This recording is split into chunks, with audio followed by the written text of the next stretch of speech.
Hey guys, tonight we time travel through heat waves, hideouts, and some surprisingly well-catered wilderness living. You're standing under an absolutely blinding sun. The ground is cracked, your lips are parched, and the word dry doesn't even begin to cover it. Welcome to ancient Israel, where the rain has packed up and left, and things are about to get crispy. You're not just surviving the heat. You're walking in the sandals of a prophet named Elijah, a man with a wild beard, probably some serious under-eye circles, and enough nerve to stand before King Ahab, yes, that Ahab, royal robe and all, and tell him straight to his face, no more rain. Not until I say so. You'd think Ahab would laugh. He doesn't. Mostly because Elijah doesn't blink, then poof, Elijah vanishes. So, before you get comfortable, take a moment to like the video and subscribe, but only if you genuinely enjoy what I do here. And let me know where you're tuning in from and what time it is where you are. Maybe you're wrapped in a blanket, or maybe you're somewhere it actually is raining. Lucky you. Now, dim the lights, maybe turn on a fan for that soft background hum, and let's ease into tonight's journey together. You trudge out of the city, away from the thick tension of palaces and politics, out into a dusty trail that curls around craggy hills and sun-scorched brush. This isn't just any stroll, it's a quiet escape. Elijah doesn't leave a note. He doesn't check in with his people. He just goes, obeying a whisper from God that tells him, turn east, hide by the Kerith ravine, which, by the way, is about as scenic as a desert ditch can get. Now here's your first reality check. No rain in the ancient world means no crops. No crops means famine. And famine, well, let's just say you'd probably not survive this one if you weren't, say, divinely booked at a wilderness Airbnb with built-in catering. But we're getting ahead of ourselves. You curl under a brittle tamarisk tree, the kind that offers shade in theory but mostly just plays tricks with shadows. The wind is dry. The ground is hard. But Elijah's not panicking. He knows something you don't. Historians still argue whether Elijah's appearance in 1 Kings 17 marks a shift from local tribal prophets to something broader. A national conscience kind of prophet. Someone who doesn't just talk to kings, but talks for God. Either way, this moment, this walk, this silence, it's the beginning of a drought that will last over 3 years. And this guy just called it like a weatherman with divine backing. You close your eyes for a moment, feeling the dryness in your throat, and try to imagine the people back in the towns, farmers watching their fields crack open, mothers rationing jars of flour, kids asking when the rains will come. They don't know yet, but this isn't just a fluke. It's a message, a wake-up call, one that started with a single man walking east. Here's a quirky tidbit for you while the desert sun lazily shifts position. In ancient Mesopotamia, they believed gods controlled the weather directly. One sneeze from the sky god, and you'd have a lightning storm. So imagine their confusion when their prayers don't bring a drop, and the usual rituals fall flat. Somewhere in the royal palace, priests are probably tossing chicken bones in frustration. But not Elijah. He's chilling, literally, in the ravine, where a small brook still flows. It's cool, clear, and miraculous, really, given the circumstances. You dip your fingers in and let the water run across your skin. It's like holding onto a secret while the rest of the world falls apart. There's a small cave nearby, just enough for shelter. Inside, the air is cooler and it smells of earth and silence. You sit beside Elijah, who hasn't spoken much since you got here. He doesn't need to. His presence says enough. It says, watch, listen, wait. And so you do. The first day passes, then another, and just when your stomach growls with the indignity of fasting, something flaps through the sky. Ravens. You squint. They're not circling like vultures. No, they're gliding toward you with purpose. And in their beaks, bread. bits of roasted meat. No, seriously. You'd think it's a fever dream, but Elijah just nods like this is totally normal. Like he knew they'd come. This wasn't unheard of in old tales. In Babylonian myths, birds sometimes acted as divine messengers, but this is takeout. In the middle of nowhere, and here's a mainstream historical fact to chew on with your bread. Ravens were actually considered unclean animals in Jewish laws, Leviticus 11:5. So the irony, Elijah's being fed by the very creatures his people usually avoided, which makes the whole scene even more of a statement. God's provision doesn't always come the way you expect. You take a bite. Okay, you imagine taking a bite, and the bread is dense but fresh. The meat's still warm like it was roasted over an open fire just minutes ago.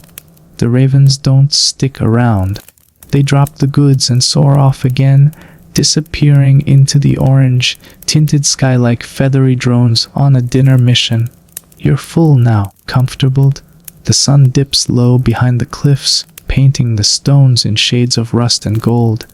Elijah sits quietly, head bowed, eyes closed. Maybe he's praying. Maybe he's just tired. You lean back on the cave wall and let your eyes drift shut. The trickle of the brook a lullaby. Still, part of you wonders how long this setup will last. Water in the desert, meat from ravens. It feels like a cheat code in an ancient survival game, but if stories have taught you anything, it's that even miracles don't last forever.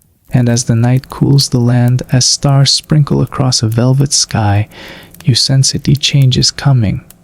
The water might stop flowing, the birds might stop flying, and Elijah might be called to move again. But for now you sleep, because tomorrow always comes. Even in a drought, morning creeps in slow, like a cat with somewhere better to be. The ravine is hushed. You stretch, bones cracking just loud enough to wake the silence. Elijah is already awake, of course he is, kneeling beside the brook, cupping his hands to drink. It's quieter than usual. The water still trickles, but it's less. You file that under, problems for later.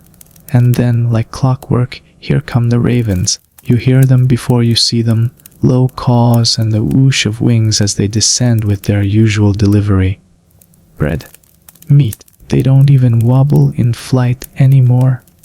Honestly, if they wore little waiter vests, you wouldn't blink. You take the food.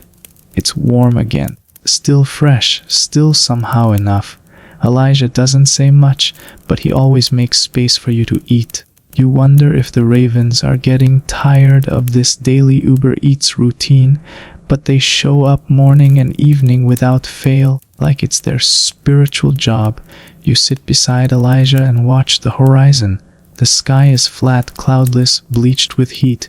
No hint of rain. No promise of change. And in that stillness, you remember the people back in the cities. The ones who didn't have ravens and a creek. The ones waiting on gods that haven't answered in weeks or months. A whole land cracking at the seams.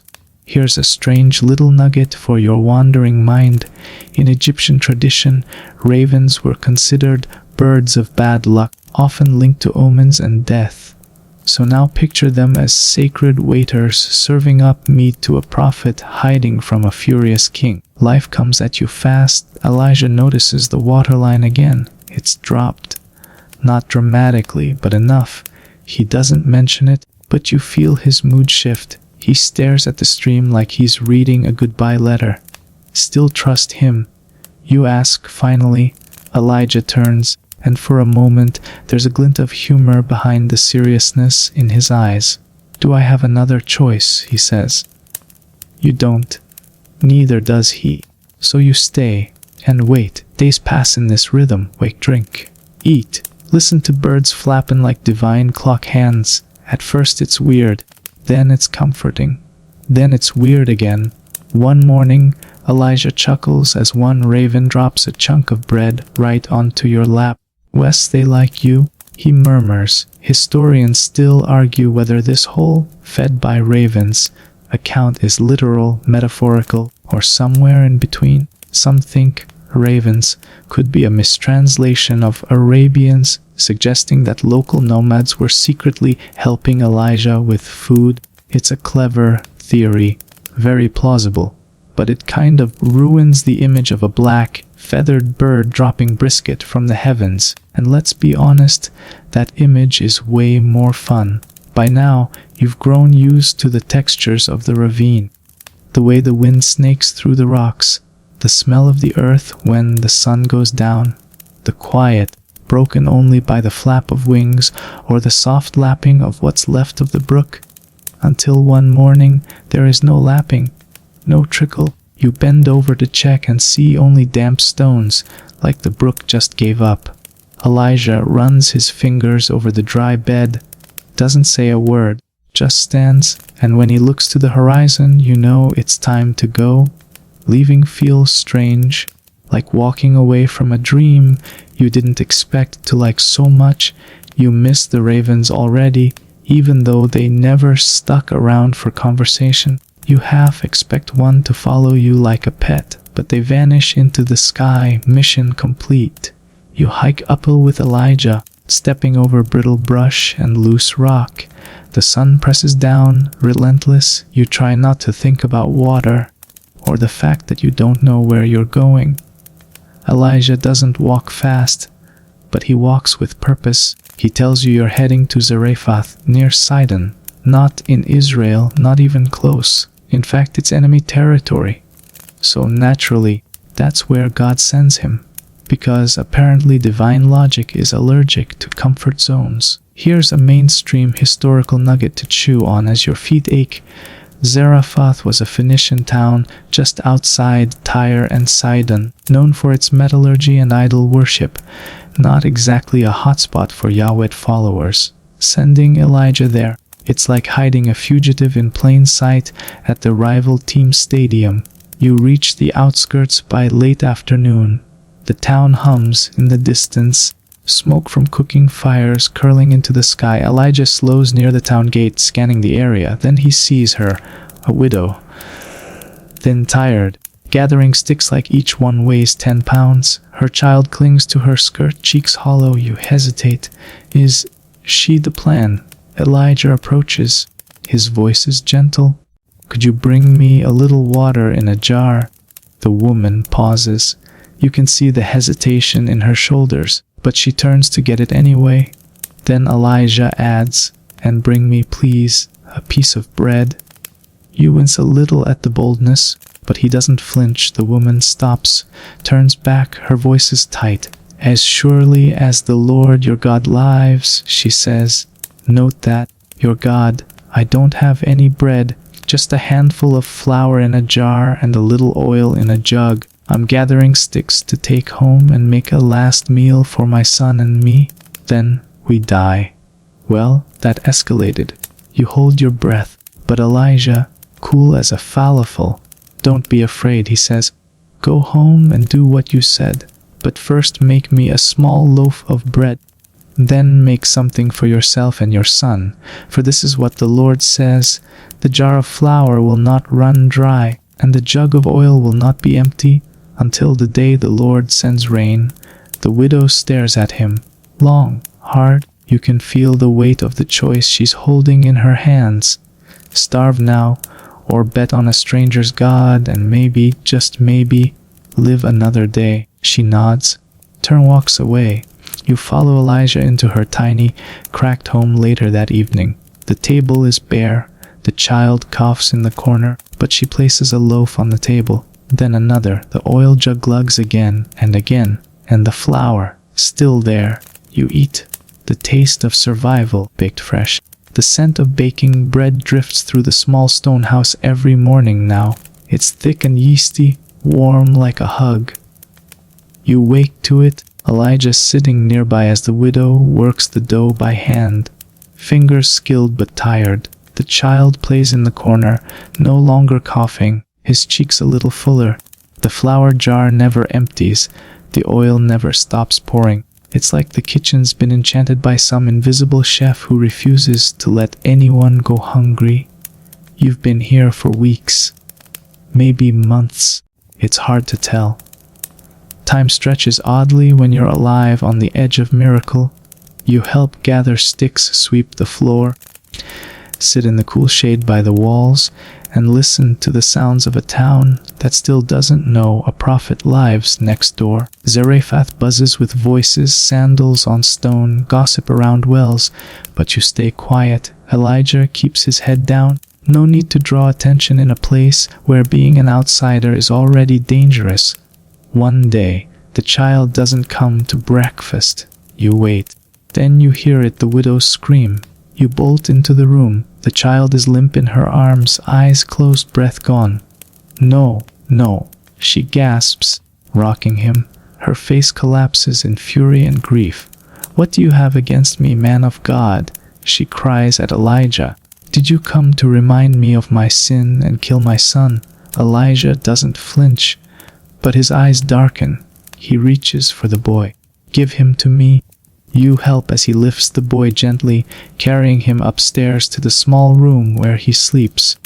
The air is heavy, silent. Elijah lays the child on the bed, then turns away, hands clenched. You watch from the doorway.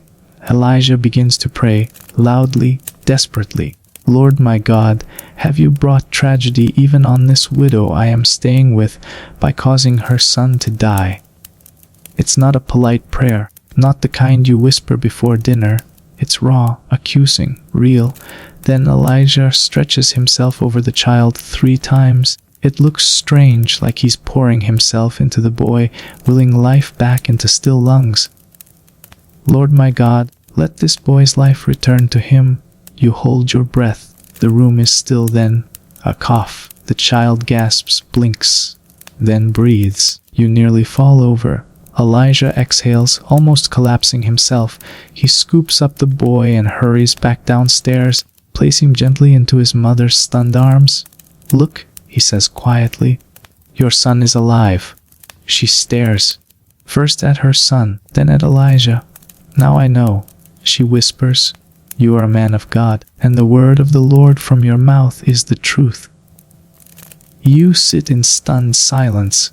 It's not every day you see someone come back from the brink, and it hits differently here in a dusty Phoenician village, surrounded by people who bow to different gods, in a house that barely had enough to survive. Historians still argue whether this resurrection story is a symbolic parable of divine authority or a literal miracle. Some believe it's the Old Testament's way of foreshadowing power over life and death, setting a stage for future stories. Others see it as a direct challenge to Baal, the local deity who was believed to control storms and life. If so, the message is loud. Your gods got lightning, ours brings kids back to life. That night, you lie awake under the stars, the child sleeping peacefully nearby. The miracle buzzes quietly in the air like a held breath. And for the first time, Zarephath feels less like enemy territory and more like sacred ground. The days grow warmer, the earth drier. No rain yet, but the widow's pantry stays full. Word has started to spread. A neighbor knocks one evening, asking if the prophet can pray for her sick mother. Another shows up with a limp and a hopeful smile. You start to wonder how long you can stay hidden. Then one afternoon, as you're chopping wood, Elijah freezes, his head tilts slightly, like he's hearing something no one else can. It's time, he says. You know that tone by now. He packs quickly, doesn't explain, just says he's been told to go back to Ahab, back to the very king he vanished from 3 years ago. Here's your mainstream historical fact. King Ahab ruled Israel during a time of political expansion, but also deep spiritual decline. His marriage to Jezebel, a Phoenician princess and Baal worshipper, brought intense idol worship into Israel. Many prophets of Yahweh were persecuted, some killed. Elijah going back, it's not just bold, it's borderline suicidal. You follow him down the hills, past olive trees now dry and brittle, through fields of cracked earth. The drought has ravaged the land. You see it on people's faces, thin, hopeless, dust clinging to their clothes like a second skin. Wells are dry, Donkeys collapse in the streets. The air smells of death and desperation. Remember the ravens? The brook? That weird cave nap? Those feel like memories from another lifetime. Now, it's just dust and fire building in Elijah's eyes. One quirky fringe detail to chew on. Some scholars think ravens were chosen for Elijah not just because they're unclean, but because they're fiercely intelligent. In fact, corvids today are known to use tools, recognize human faces, and even hold grudges. So yeah, if one of them delivered your meat with attitude, it was probably on purpose. You reach the outskirts of Samaria, Ahab's capital city. Elijah sends word to the palace, "Tell Ahab I'm back." You almost laugh. This is like announcing yourself to Darth Vader while holding a squirt gun. But the message goes out, and Ahab, hungry for a solution to the rainless nightmare, actually agrees to meet. They face each other on the road. Ahab doesn't greet him kindly. "Here's that you troubler of Israel." Elijah doesn't blink. "I haven't made trouble for Israel," he says, "but you and your father's family have. You've abandoned the Lord's commands and followed the Baals." Oh, no, he didn't. You can almost hear the court officials flinch. Elijah leans in. "Now summon the people from all over Israel to meet me on Mount Carmel. Bring the 450 prophets of Baal and the 400 prophets of Asherah. We're going to settle this, a spiritual showdown, in public, on a mountain. With fire." Of course, the king stares, then somehow agrees. Maybe he thinks Baal will win, or maybe he's just desperate for rain. Either way, the challenge is set. You turn your eyes to Mount Carmel rising in the distance, rugged, jagged, sacred. A place where history is about to catch fire. Mount Carmel looms ahead like a sleeping lion, all craggy edges and wild green patches clinging stubbornly to rock. You and Elijah climb it just before dawn, the mist still curling like breath along the slopes. Below, a wave of people gathers. Farmers, families, officials, and the prophets of Baal draped in bright robes, huddled together like peacocks about to get soaked. You've never seen Elijah like this. Not since the ravens, not even in Zarephath. He's quiet, but his silence isn't fear. It's something hotter, coiled tight like lightning behind his ribs. You can feel it. You wonder if the others do too. By mid-morning, the crowd has swelled. Israel has come out to watch. Desperate, thirsty, sunburned. These people have been 3 years without rain. They'll watch anything if it promises answers. Elijah steps forward, voice loud but calm. "How long will you waver between two opinions?" He calls. "If the Lord is God, follow him. If Baal is God, follow him." No one answers. Not a word. You can hear sandals scuffing the dirt, a goat bleating somewhere in the distance. But the crowd stays silent, like they're holding in one long, anxious breath. Here's the plan. Elijah announces 2 bulls, 2 altars, one for Baal, one for God. No fire, just wood, a sacrifice, and a prayer. Whichever deity answers by fire, that is the real God. It's a spiritual cook-off, and the stakes are sky high. Mainstream historical footnote. Baal worship at the time often included rituals for storm and lightning. He was the god of weather after all. So calling down fire, that's supposed to be his specialty. Elijah is walking into the enemy's house and saying, "Hey, let's see if your guy can even light a match." The prophets of Baal go first. They prep their altar, lay out the wood, cut the bull. They begin their chants, low at first, rhythmic, almost hypnotic. The crowd leans in. Hours pass. They shout louder. They dance, spin, fall to their knees, cut themselves until blood runs down their arms. It gets intense. You glance at Elijah. He's sitting on a rock, casually watching, arms crossed. By noon, he stands and throws in a comment like a snarky lifeguard. "Shout louder," he says. Maybe he's deep in thought, or busy, or traveling. Maybe he's asleep and needs to be woken up. You nearly choke. The original Hebrew uses a word that implies Baal might be relieving himself. Yes, Elijah just suggested their God is on a bathroom break. It's funny until it's not. The prophets scream louder / deeper. They're frantic now, drenched in sweat and blood, trying to wring power out of silence. But nothing happens. By evening, the sun dips low. The altar is untouched. The crowd is restless. Dry wind howls through the brush. Then Elijah steps forward. He rebuilds an old, broken altar. 12 stones, one for each tribe of Israel. It's slow, deliberate, like a man fixing something that mattered once. The stones scrape and thud into place. Wood goes on top. Then the bull. But wait, he's not done. Fill 4 large jars with water, he says. Pour it on the offering. You blink. Did he just say? They do. Soaks the wood. He says do it again. Then again, 12 jars in total. Enough to make the sacrifice soggy, the trench around the altar full. Now, it's not just a miracle if fire falls. It's a miracle if anything burns. You'd laugh if you weren't sweating. Then Elijah steps forward and prays. No shouting, no dancing, no cutting. Just a calm, clear voice. Lord, the God of Abraham, Isaac, and Israel, let it be known today that you are God in Israel, and that I am your servant, and have done all these things at your command. Answer me, Lord, so these people will know that you, Lord, are God, and that you are turning their hearts back again. You hold your breath, and then fire, not lightning, not a spark, fire. It falls like a waterfall of flame, blinding and fierce, engulfing the altar. It consumes the bull, the wood, the stones, for heaven's sake. It laps up the water in the trench like a thirsty dog. You feel the heat on your face. The crowd collapses. Is God the Lord? He is God. It's chaos. Beautiful, fiery chaos. The prophets of Baal are stunned. Trembling, Elijah seizes the moment. Grab them, he commands. Don't let them escape. You help. It's not gentle. The people obey, pulling the false prophets down the slope to the Kishon Valley.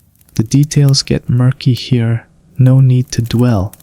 But let's just say it's not a good day to be on Team Baal. Elijah stands on the mountain as the dust settles. He looks to the horizon. Then he turns to you. There's the sound. He says, of heavy rain. You squint. Blue sky, nothing. Just more sun-baked nothing. But Elijah climbs higher, kneels, bows low, head between his knees. He tells his servant, go look toward the sea. You run, scan the sky. Nothing. You report, he nods. Go again. You do. Again. 6 times. Still nothing. You wonder if the fire fried his brain. Then on the 7th run you see it. A cloud. Tiny. The size of a man's hand. Rising from the sea, you race back breathless. Elijah rises. Tell Ahab, he says, hitch up your chariot and go before the rain stops you. And just like that, the sky turns. Wind screams. Clouds charge in like an army of whales. Thunder rolls, lightning cracks. And then, at long last, rain. Real, pounding, glorious rain. The people cry out. Children dance in the streets. Crops drink deep. The dust finally settles. It's over. Well, this part is one quirky scholarly debate. Some say this moment mirrors ancient storm god myths in surrounding cultures, where a long drought ends after divine conflict. But Elijah's version flips the script. It's not a cosmic tug of war. It's a one-sided declaration. A single man, soaked to the bone, reminding the heavens who's actually in charge. As the storm rages, Elijah tucks in his cloak, bolts down the mountain, and somehow outruns Ahab's royal chariot. You follow him, legs pumping, lungs burning. This is far from over. But for now, there's water in the rivers again, and fire in your bones. You're soaked, not just a little wet, drenched, like you jumped into a fountain wearing every piece of clothing you own. Rain keeps falling in sheets, thundering on rocks and pooling in the dips of the road as you run behind Elijah. And somehow, unbelievably, he's ahead of the king's chariot. He moves like he's not bound by ordinary legs and lungs. It's wild. His cloak flaps like a banner behind him, his feet pounding mud as if it's dry stone. And somehow, he's laughing in this storm like he just conquered heaven itself. You finally slow down as Jezreel's city gates appear through the blur. Elijah stops just for a moment. His face is radiant. Exhausted, yes, but something else too? Hope, maybe. Victory, a sense that, after everything, the tide has turned. Spoiler, it hasn't. Because inside that city is a queen who wasn't on Mount Carmel. And Jezebel, she doesn't scare easy. Word spreads fast. A soaked, triumphant Elijah heads to shelter. But Jezebel gets the news first. Her message arrives like a punch to the gut. May the gods deal with me, be it ever so severely, if by this time tomorrow I do not make your life like one of them. Translation: Elijah, you're next. And just like that, the prophet who stared down 850 prophets, called down fire, and outran a chariot, breaks. You don't expect it.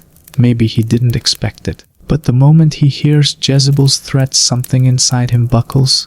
He flees. You follow in silence as Elijah bolts south beyond Judah, past Beersheba, leaving even his servant behind. Into the wilderness he goes, until finally, under a broom tree in the emptiness, he collapses. "I've had enough, Lord," he whispers. "Take my life. I'm no better than my ancestors." Yeah. The emotional crash is real, from the spiritual high of fire on a mountaintop to wanting it all to end. It's a drop so steep it gives you whiplash. Historians still argue whether Elijah's sudden collapse was depression, spiritual burnout, or the sheer weight of carrying divine expectations in a world that didn't care. Some say it's proof that even prophets weren't immune to fear. Others see it as a necessary humbling before the next stage of his calling. You just know that right now, he's lying under a spindly tree, skin blistered by sun and heart heavy with dread. But then, room service arrives. Yes, really. An angel touches his shoulder. You blink. A cake of bread sits warm on hot coals, a jar of water nearby. No trumpet blasts, no heavenly choir, just breakfast. Elijah eats, then curls back up like someone trying to escape the weight of being alive. Again the angel touches him. "Get up and eat, for the journey is too much for you." And there it is, gentle mercy, not a lecture, not a scolding, just nourishment for a soul on the edge. He eats again, and somehow, with that small meal, he finds strength to walk. For 40 days and nights, that's your mainstream historical fact. In ancient Hebrew storytelling, 40 days isn't just a measurement, it's symbolic. Think of Moses on Mount Sinai, the Israelites in the wilderness, even Jesus later fasting in the desert. 40 is code for transformation. You don't walk 40 days and come out the same. You reach Mount Horeb, also known as Sinai, the same mountain where Moses met God. And if you're hoping for another fiery show, maybe some thunder or a stone tablet or two, get ready to be disappointed. Elijah finds a cave and crawls in. He's barely settled when the voice comes. "What are you doing here, Elijah?" Not angry, not sarcastic, just asking. He spills his heart. "I've been very zealous for the Lord, but the Israelites have rejected your covenant, torn down your altars, put your prophets to death. I'm the only one left, and now they're trying to kill me too." A translation: "I'm alone. I've failed. What's the point?"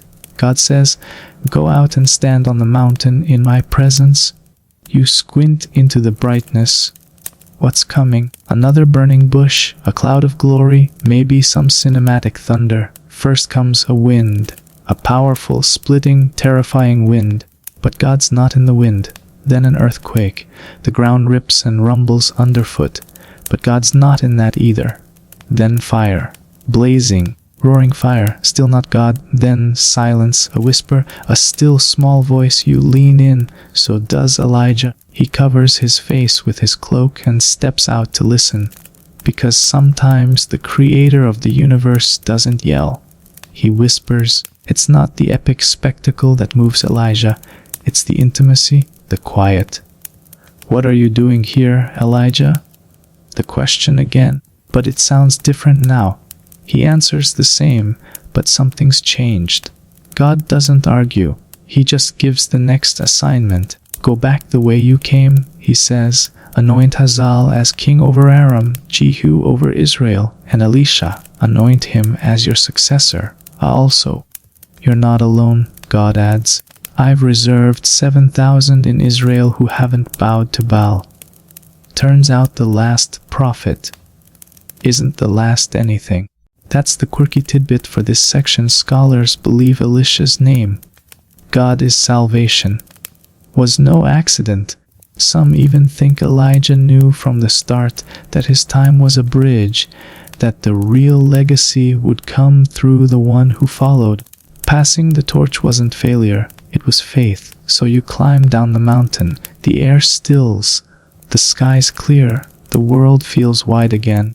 Back on the road, Elijah is quieter, but this quiet isn't despair anymore, it's a listening kind, like someone waiting for the whisper again. You pass fields brittle with drought, but now you see small shoots of green pushing through the soil. Hope, stubborn and quiet, refusing to stay buried. And up ahead, yes, you see him, a man plowing a field with 12 yoke of oxen. That's Elisha. Elijah walks over, doesn't say a word, and throws his cloak over the man's shoulders. Elisha freezes, then leaves the oxen, the field, everything. He runs after Elijah, and just like that, the journey expands. It's no longer just about fire or drought or Jezebel. Now it's about legacy. And the quiet, ongoing work of teaching someone to listen for the whisper too. Elisha barely looks back. After receiving Elijah's cloak, the young farmer does something wild. He slaughters his oxen, 12 yoke of them, and uses the wooden yokes and plows to build a fire, cooking the meat and feeding it to the people. Goodbye, farm life. Hello, prophet internship. You blink, watching smoke curl into the sky. This isn't a career pivot, it's a full-on burn, the bridges moment. And Elisha, he's all in. He doesn't just follow Elijah, he serves him, carries his bag, washes his hands, learns by watching, listening, walking beside the man who once called down fire. You'd expect Elijah to put his feet up and let Elisha take over, but no. There's still work to do. The duo hits the road, popping into towns like spiritual troubleshooters. They anoint kings, challenge injustice, train groups of prophets tucked away in places like Gilgal, Bethel, and Jericho. Here's a fun fact: ancient prophetic schools were kind of like spiritual communes. Students would gather around a teacher like Elijah, living simply, studying scripture, practicing spiritual gifts. Historians still argue whether these schools were organized communities or loose associations, but they clearly had structure. You can almost imagine them sharing flatbread recipes and debating the best way to interpret a vision of wheels within wheels. Elisha watches it all, quiet, focused, but you catch the gleam in his eyes when Elijah preaches fire. One quirky little tidbit: Elisha is known later for miracles involving bears, floating axes, and turning poisonous stew into something edible. Honestly, if this were a Netflix show, he'd be the breakout star of season 2. But back to Elijah. His steps are slowing. The firebrand of Carmel is older now, quieter still, but more potent than ever. Rumors start circulating. Elijah is nearing the end of his road. Something big is going to happen, and that something doesn't involve death. The two prophets travel from Gilgal to Bethel to Jericho, retracing steps like prophets on a farewell tour. Each place holds memories, answered prayers, challenges faced, people taught. At each stop, the local prophet apprentices whisper to Elisha, "Do you know the Lord is taking your master from you today?" "I know," he replies. "Be quiet, not rude, just protective." Elisha doesn't want to break the spell. They reach the Jordan River. Elijah rolls up his cloak, slaps the water, and, you guessed it, the river splits. Dry land opens like a red carpet. You and Elisha cross behind him, feet crunching over riverbed stones still slick from centuries of current. And then, on the other side, Elijah pauses. "What do you want me to do for you before I'm taken?" he asks. Elisha doesn't hesitate. "Let me inherit a double portion of your spirit." You raise an eyebrow. Bold ask. But it's not just about power. In Hebrew tradition, the double portion was what the firstborn son received, the inheritance of legacy.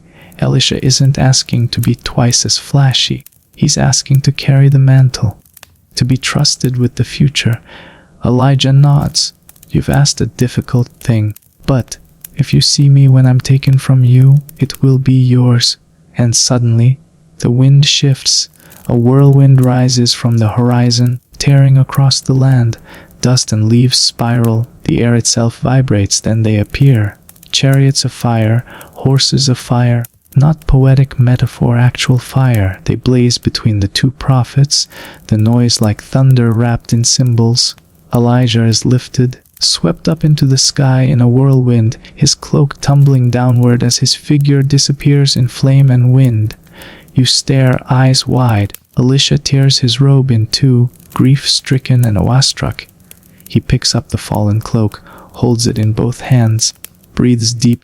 Then he walks back to the Jordan, rolls the cloak, slaps the water, and it parts. He crosses alone now, but not empty-handed. That's your mainstream historical fact. Elijah is one of only two people in the Bible said to have never died, Enoch being the other. The story became a cornerstone of Jewish and Christian traditions, symbolizing God's ability to bypass even death for those uniquely called. And here's something fringe-y. Some ancient texts suggest Elijah's return will precede the end times, that he'll come back in spirit, or maybe physically, to call people to repentance again. It's part prophecy, part folklore, part goosebumps. You walk with Elisha now. The prophet apprentices from Jericho spot him returning and say, "The spirit of Elijah rests on Elisha." They bow. But others, not so sure. Some say, "Let's search for Elijah. Maybe the Spirit of the Lord dropped him on a mountain or into a valley." You chuckle. Dropped him. They search for 3 days, find nothing. Elijah is gone, but his legacy burns brighter than ever. And Elisha, his miracles begin almost immediately. Purifies water, helps widows, even resurrects a boy. Sound familiar? He doesn't have Elijah's fire, not exactly, but he has something else. Steady hands, quiet boldness, and that whisper, anchored certainty passed down from cave to cloak. Sometimes the greatest miracles aren't fire from heaven. They're the ones passed on, the ones that keep walking. You're walking now, not running, not hiding, just walking. The dust of Elijah's whirlwind has settled. The fiery chariot is a memory fading into the golden haze of prophecy and legend.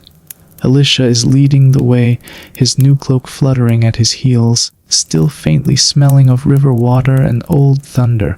But there's no time to bask in legacy, because the land still groans. Remember the drought. Sure, the rain came back, but that didn't fix everything. People are still rebuilding. Crops are still recovering. The faith of a nation doesn't bounce back overnight. You see it in the markets. Thinner baskets of grain, warier eyes. You hear it in the way folks speak of those years with a shudder. And you're part of this new chapter, walking in the echo of fire, but grounded in dust. Elisha's first stop after returning to Jericho is practical and quietly spectacular.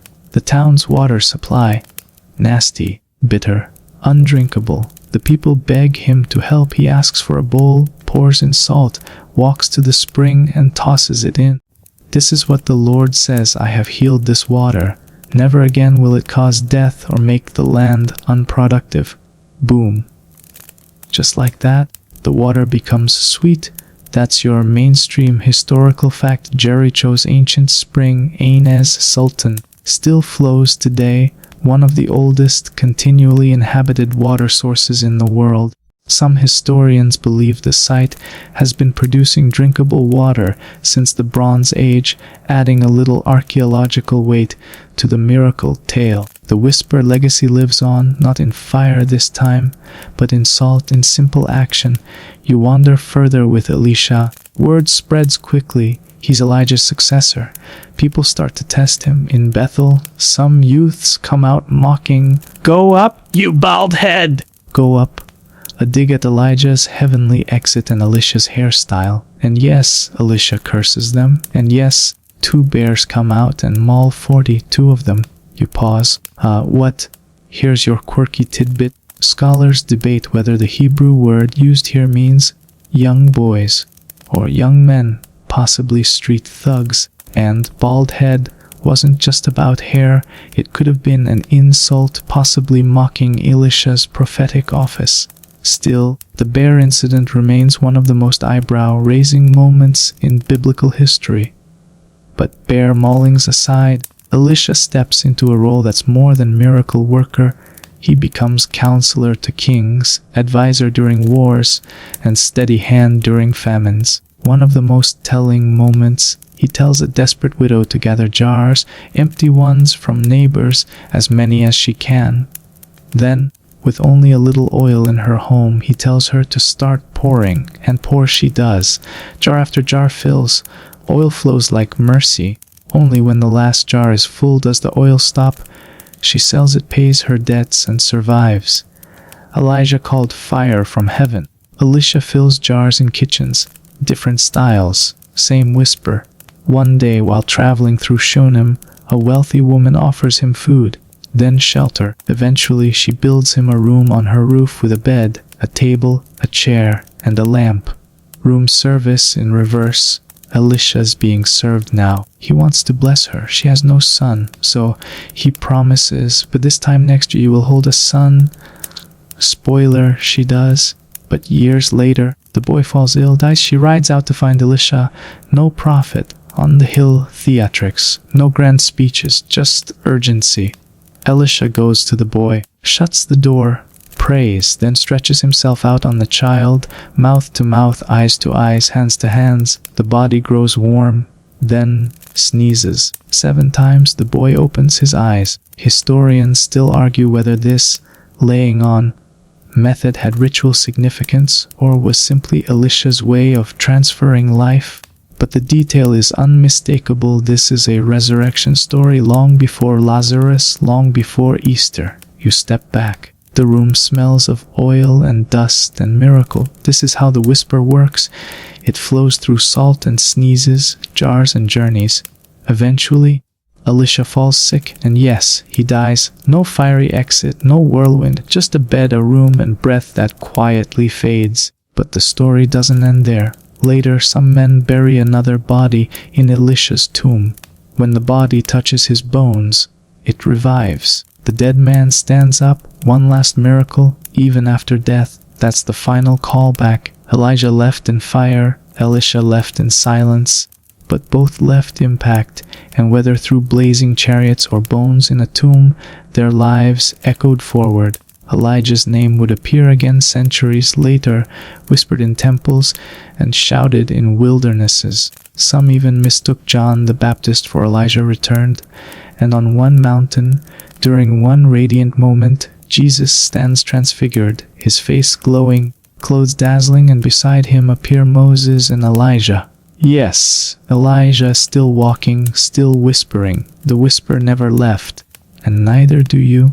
You settle now, the desert wind soft around you.